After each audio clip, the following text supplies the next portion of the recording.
안녕하세요. 카카오 페이지 광고개발팀의 마틸다. 사무엘입니다. 제 이름은 레옹의 마틸다가 아닌 초능력을 가진 소녀가 나오는 소설에서 따왔는데요. 어려운 문제를 마주했을 때 초능력자처럼 쉽게 해결하고 싶어서 이 이름을 사용하고 있습니다. 저랑 잘 어울리는 이름인가요?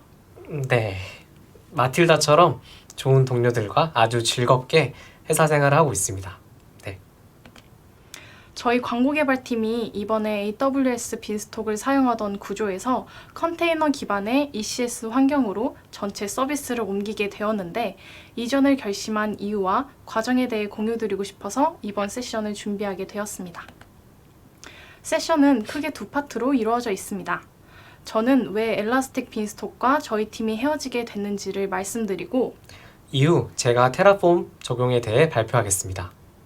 먼저 서비스들의 기존 구조를 간략하게 설명하고 어떤 문제점을 개선하고 싶었는지 공유드리겠습니다. 이 도표는 서비스 하나를 배포할 때의 과정인데요. 저희는 Circle CI라는 CI 툴을 이용해서 배포를 진행했었습니다. 이 툴은 어플리케이션 코드에 간단한 콘피그만 작성하면 GitHub에서 푸시 웹훅을 받아서 배포해줍니다. 배포를 하는 과정도 간단했었는데요. Circle CI에서 배포 커맨드를 실행해서 배포를 했었습니다.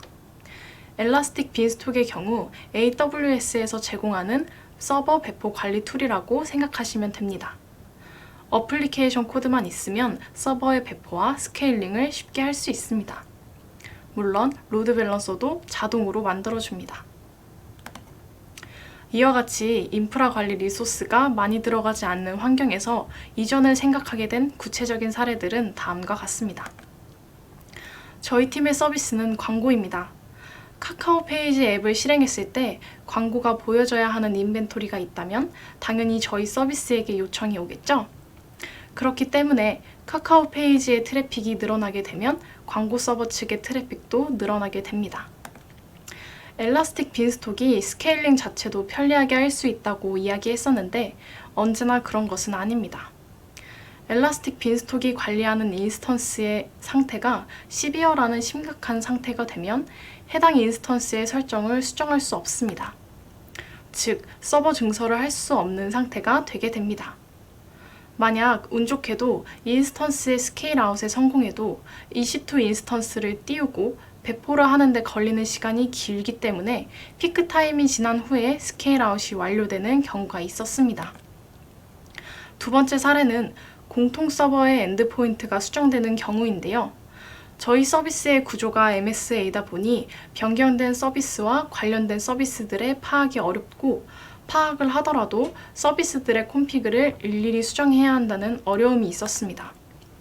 또한 AWS 콘솔에서 수정이 이루어지다 보니 수정하는 내역도 관리가 안 되고 휴먼 에러의 발생 가능성도 높았습니다. 사례와 같은 일을 겪으면서 저희 팀이 바랐던 모습은 다음과 같습니다. 먼저 빠른 배포와 스케일 아웃이 가능해야 트래픽이 늘어나는 상황을 대처할 수 있을 거라고 생각했습니다. 따라서 도커 환경을 사용해보자는 이야기가 나오게 되었습니다. 도커 이미지를 사용하면 서버 환경을 미리 세팅해 놓을 수 있고 레이저와 같은 스크립트 언어를 사용하는 서비스의 경우 의존성 라이브러리를 받는 시간도 줄일 수 있기 때문에 컨테이너 기반으로 서비스를 운영하기로 결정했습니다. 두 번째로 기존 서클 CI를 사용하면서 느꼈던 불편함을 개선하기 위해서 젠킨스를 사용하기로 했습니다. 서클 CI의 경우 어플리케이션 코드 내부에 콘피그를 설정해야 했기 때문에 배포 관련 코드가 따로 관리되지 않았고 웹훅을 트리거로 삼기 때문에 수동 배포가 어렵다는 단점이 있었습니다. 이를 개선하기 위해서 젠킨스를 사용해 배포 관련 스크립트를 따로 관리할 수 있도록 하고 수동 배포도 가능하도록 했습니다. 마지막으로 인프라 환경을 스크립트로 관리해야 할 필요성을 느꼈는데요. 이를 통해 환경 변수 관리뿐 아니라 인프라 수정 히스토리를 파악할 수 있었기 때문입니다. 또한 저희 서비스는 환경이 3개이고 해당 환경별로 서비스가 현재는 17개가 존재하기 때문에 이를 반복 작업을 최소화하면서도 휴먼 에러를 방지하면서 이전하기 위해 테라폼 도입을 결정하게 되었습니다. 바랐던 모습이 적용된 현재 모습은 다음과 같습니다. 먼저 젠킨스로 도커 이미지를 빌드합니다. 그리고 환경 변수랑 인프라 설정을 하는데 이 부분은 테라폼으로 관리되고 있습니다. 이때 저희가 사용하기로 한 건 AWS의 컨테이너 관리 툴인 ECS입니다. ECS의 대략적인 구조와 실제 사용하고 있는 모습은 다음과 같습니다. 이전에 엘라스틱 빈스톡 구조와 마찬가지로 여러 대의 서버와 로드 밸런서로 이루어져 있는데 이때 서버가 물리적인 인스턴스가 아닌 태스크라고 불리는 컨테이너입니다. 아시다시피 여러 컨테이너는 하나의 서버에서 동작할 수 있습니다. 따라서 여러 개의 태스크가 하나의 인스턴스에서 동작한다고 할 수 있습니다. 물리적인 인스턴스는 그룹화해서 관리할 수 있는데 이 단위를 클러스터라고 합니다. 저희 팀에서는 환경별로 이 클러스터를 생성해서 사용하고 있습니다. 같은 환경에 다른 서비스들이 같은 클러스터에 속한 인스턴스에 떠서 동작하게 됩니다. 태스크들을 얼마나 띄울 건지, 태스크를 띄울 때 어떤 이미지를 사용할 건지 정보를 갖고 있는 단위는 서비스라고 합니다. 여러 서비스들을 한꺼번에 살펴보면 로드 밸런서와 태스크들의 묶음이 각각 하나의 서비스가 되는 것이고 물리적인 인스턴스 단위로 묶게 되면 도표와 같은 모습이 됩니다. 이 인스턴스들을 그룹화시킨 개념이 클러스터라고 할 수 있습니다. 그렇다면 도커 이미지와 환경 변수 및 인프라 설정은 이 구조에서 어떻게 적용되는 걸까요? 젠킨스에서 생성된 도커 이미지와 환경 변수 등의 정보는 태스크 데피니션이라는 태스크를 띄울 때 이용되는 데이터에 들어가게 됩니다.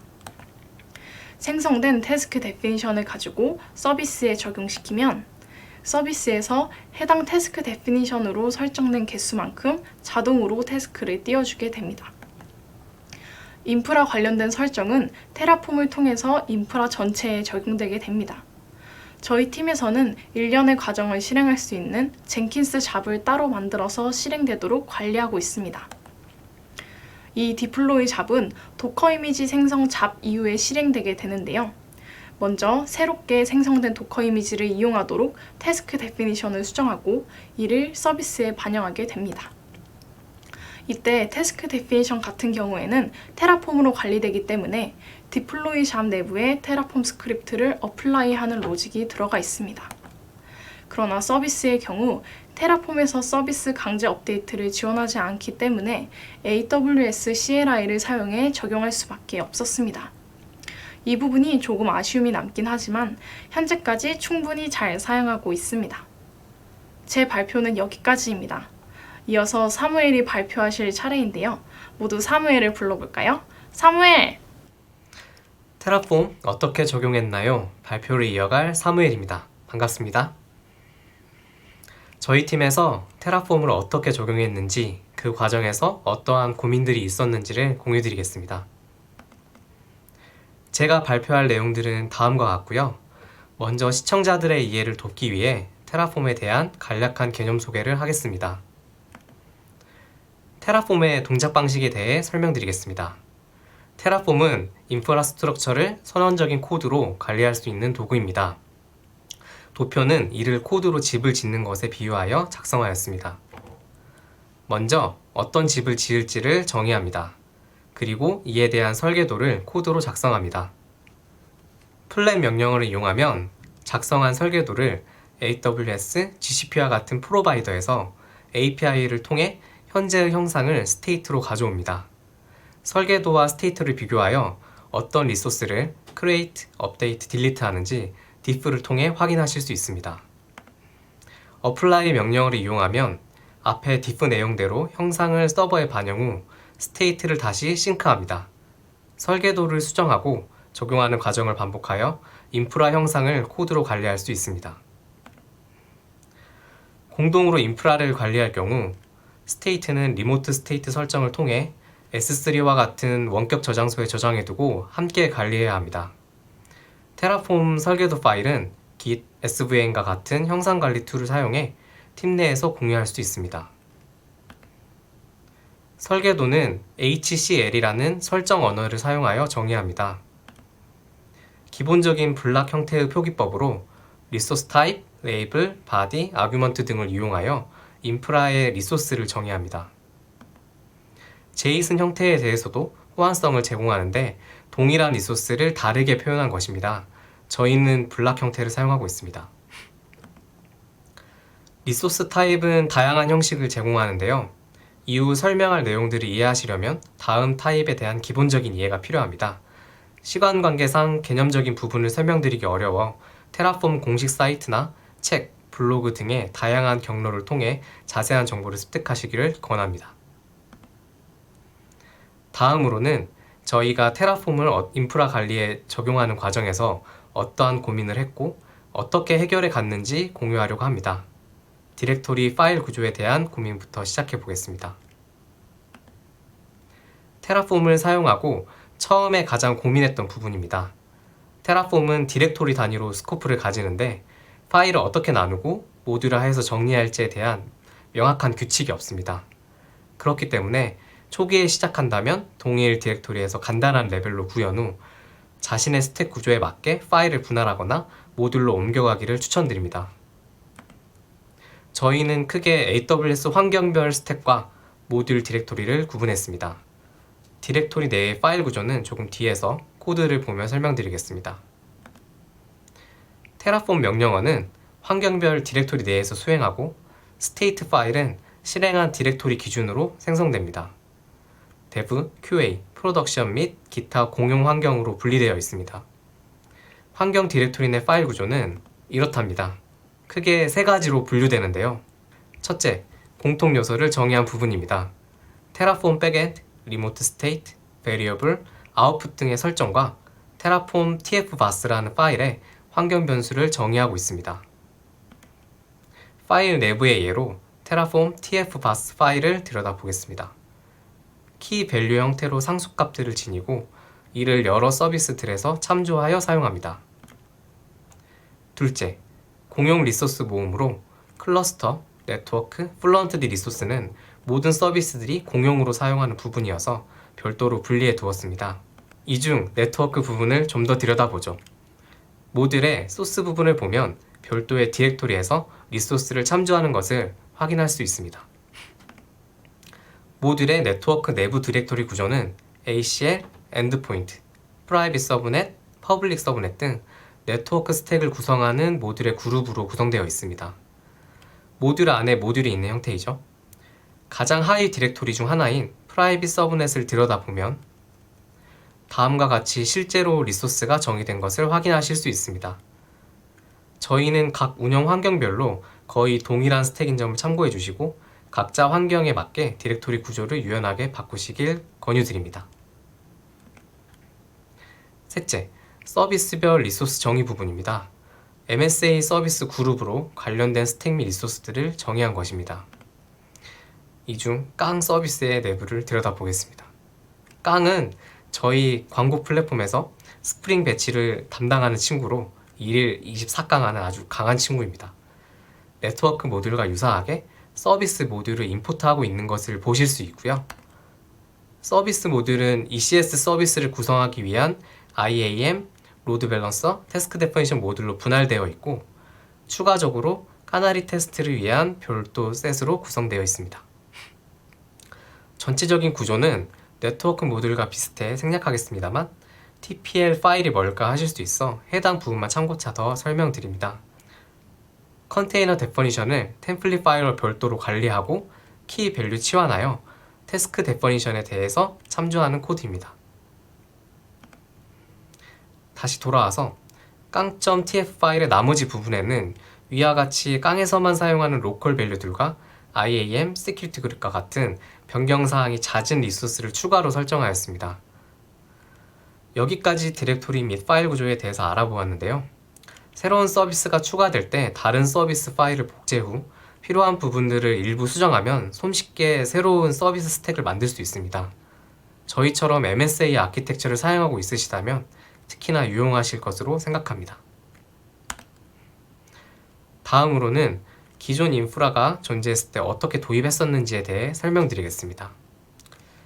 테라폼 임포트 명령어를 사용하면 미리 생성된 인프라 정보를 내가 새로 생성한 리소스에 로드할 수 있습니다. 위의 기능을 이용하여 기존의 인프라를 임포트하는 과정이 TDD와 유사한데요. TDD란 테스트 실패, 성공, 리팩토링을 반복하는 개발론입니다. 해당 과정에 빗대보면 다음과 같습니다. 먼저 빈 리소스를 생성 후 테라폼 임포트를 수행하고 나면 컨피그레이션과 스테이트 간의 설정이 다르기 때문에 diff가 발생합니다. 해당 diff가 no change가 될 때까지 컨피그레이션을 지속적으로 수정합니다. 이후 로컬스로 상수, 표현식 등을 추출하거나 공통 부분이 많다면 모듈 생성 후 테라폼 스테이트 MV와 같은 방법을 통해 스테이트를 이전해 주시면 좋겠죠. 몇 가지 더 첨언드리면 테라포밍이라는 AWS 자원을 TF 파일로 변환해주는 프로젝트가 있는데요. 저는 테라폼을 잘 모르는 상황에서 삽질을 하면서 도입한 데다 이미 생성된 리소스가 형태도 다양하고 많아서 해당 기능을 사용해 보기에는 어려움이 있었습니다. 시간을 절약하실 수도 있으니 검토해 보시길 추천드립니다. 그리고 리소스의 표현 형태가 다양하고 이에 따른 제약이 발생하니 매뉴얼을 자세히 읽어보시길 권유드립니다. 예를 들어 시큐리티 그룹의 룰은 인라인 룰로 블락 내부에 바로 설정할 수도 있지만 스탠드얼론 리소스 형태로 별도로 설정할 수도 있는데요. 호환성 문제, 사이클릭 디펜던시 등 장단점이 있으니 꼭 짚고 넘어가세요. 이어서 인프라의 어느 범위까지 테라폼으로 관리해야 할지에 대한 고민으로 넘어가 보겠습니다. 저희는 다음과 같은 AWS 서비스들을 사용하고 있습니다. 초기에는 모든 서비스들을 테라폼으로 관리할 수 있으면 좋겠지? 라는 생각이었습니다. 하지만 막상 도입을 해보니 자주 변화하지 않는 리소스들까지 전부 옮기는 것은 의미 없는 유지보수 코드가 늘어나고 오히려 수정의 위험성을 높여 바람직하지 않다고 생각했습니다. 그래서 저희는 현재 실질적인 ECS 서비스 스택에 대해서는 리소스 형태로 정의하여 운영하고 있고요.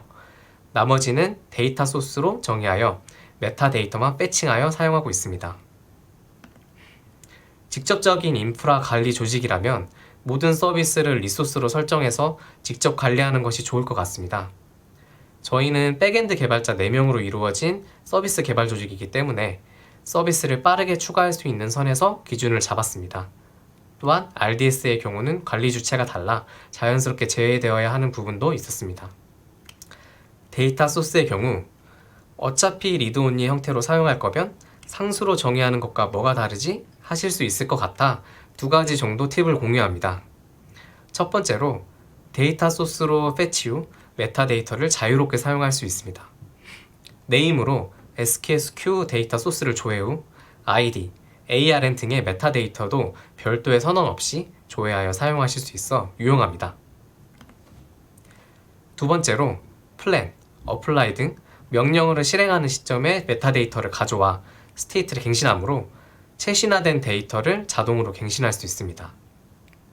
예제는 ECS Optimized Amazon Linux to AMI 파일을 최신 버전으로 가져오는 코드인데 이를 클러스터에 등록해서 사용하고 있습니다.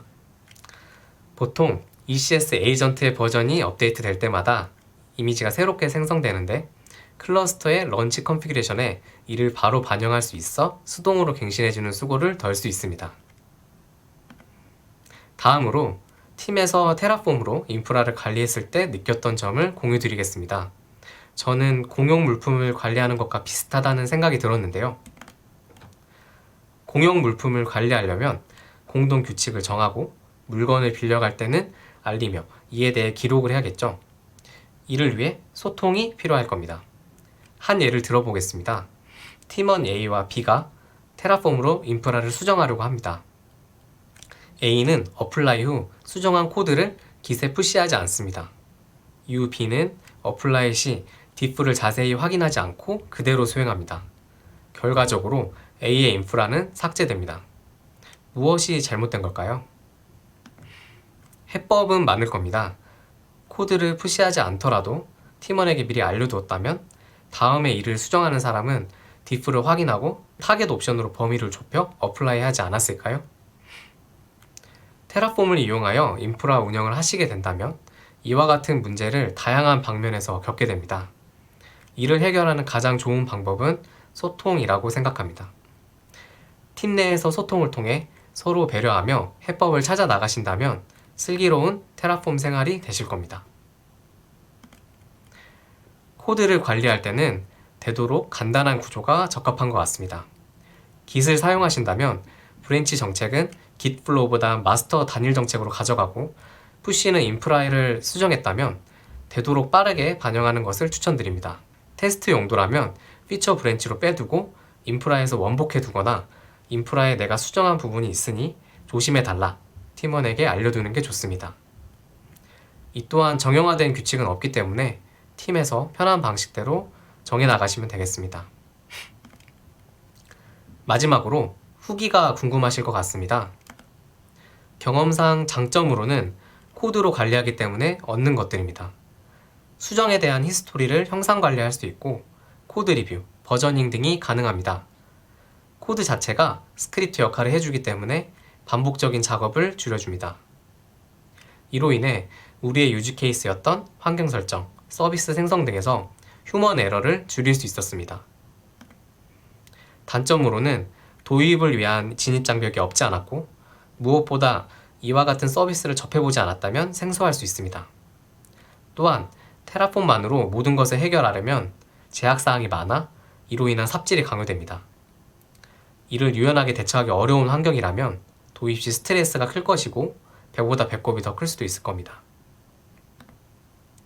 결론적으로는 저희 팀은 장점이 단점보다 크다고 생각해 열심히 사용하고 있습니다. 물론 100% 만족하고 사용하는 것은 아니지만 장점은 누리고 단점은 보완해가며 사용한다면 함께 성장할 수 있는 좋은 기회가 될 것으로 생각합니다. 테라폼 도입을 고려하고 계시다면 저의 경험기가 작은 도움이 되었으면 하는 바람입니다. 이상 저희의 발표를 마치겠고요. 지금까지 카카오 페이지 마틸다, 사무엘이었습니다. 함께 즐거운 회사 생활 하고 싶으시다면 부담 없이 지원 부탁드립니다. 감사합니다.